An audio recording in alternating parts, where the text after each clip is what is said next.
Hi T&T Clubbers. So today we are going to go over our questions in section 4.3. So hopefully on April 8th you would have done some of the questions at least in small group time for section 4.2.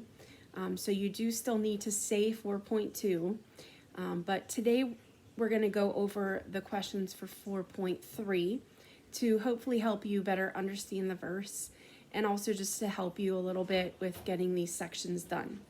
Guys, I've heard from Cubbies and Sparks and not one T&T Clubber yet. Get on the ball. So hopefully this is going to help you guys out. So if you have your books, we're going to turn to section 4.3. And when I read the question on the start here, it talks about, everybody want to see Anna? Hi. Okay. No, you can't sit So, down.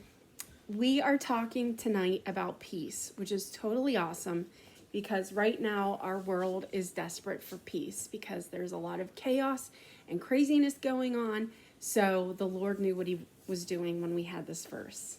So it asks, what is the most peaceful place you have ever been? And without a doubt, my peaceful place is the beach. I love the beach. I just could sit there for hours, and I do. Reading a book, listening to the waves, just enjoying it. That's my happy place. So we are on page 208 in our book, section 4.3. So we're going to look up the memory verse that you need to read. So it is in a teeny tiny book called 2 Thessalonians. That would be in the Old Testament before 2 Thessalonians. Oh, after 1 Thessalonians. I messed it up. You're going to have to read it. Okay. So 2 Thessalonians 3:16 says, "Now may the Lord of peace himself give you peace at all times in every way. The Lord be with you all." Like I said, a totally awesome verse for right now. So we're talking about how every journey has obstacles and difficulty. All of our journeys right now seem to have some difficulty right now. And so we can never be truly at peace with ourselves and with others if we don't get that peace from God. Right now, we can't find peace in what's going around us. We can't find peace in even what doctors are saying because they're not even sure. Politicians because they're not even sure. But we know that God is in control right now.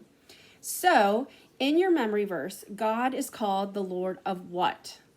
And if you've been listening for the last 30 seconds, you should be able to answer that.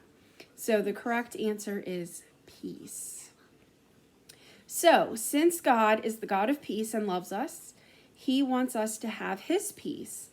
And God being with us is part of what gives us peace.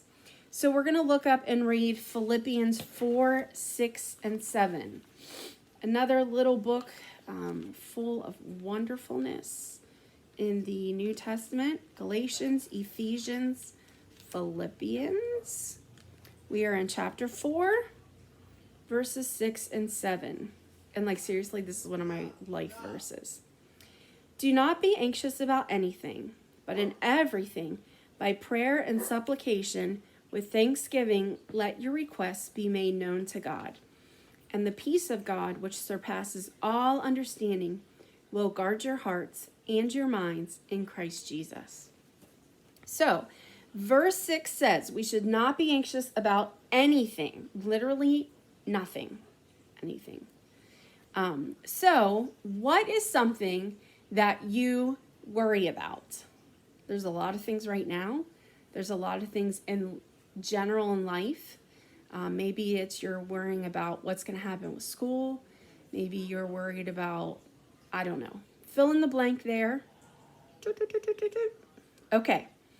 So when we go to God with our worries, what will the peace of God do? It's going to guard two things. And that is found at the end of verse 7. The peace of God will guard your hearts and your minds in Christ Jesus. So when we have God's peace in us, it guards our hearts and our minds from all the craziness that we could read or hear and listen to. It just guards us, and it gives us that peace that only comes from God. So it helps us to fight our worry and our fear. Now we're going to read Philippians 4:8, which is already typed out below. And you need to circle the 8 things that we should be thinking about. Okay? Philippians 4:8. Finally, brothers, whatever is true, whatever is honorable, whatever is just, whatever is pure, whatever is lovely, whatever is commendable, if there is any excellence, if there is anything worthy of praise, think about these things. So I gave you hints. So as you circled and think about all of those things that we should be thinking about, that we should be letting enter our minds, the world we live in is not always focused on those things. So how can you make the choice to think about those things more? How can, when craziness starts to enter your mind and you start to worry or you start to get afraid, how can you make the choice to say, nope, I'm not going to think about that. Instead, I'm going to think about something that I know is true. Maybe a Bible verse. Maybe a characteristic of God. Maybe thinking about some way that he has answered your prayers in the past. So fill in the blank with that about how you can make that choice to think about those good things. Now, when we spend time with God every day, and hopefully you're doing that, and this is one way that you can do that, we're going to know and believe more and more that God is with us. We're going to believe it more and more because as we read his word, we're going to be like, oh my word, that's amazing. He is always with us. So we're going to look up and read the next verse in Philippians chapter 4. It is verse 9. And so that verse says, what you have learned and received and heard and seen in me, practice these things, and the God of peace will be with you. So if we do these things, if we think about and practice these good things that verse 8 tells us to do, then the God of peace is what? Will be with you. Okay? Pretty awesome.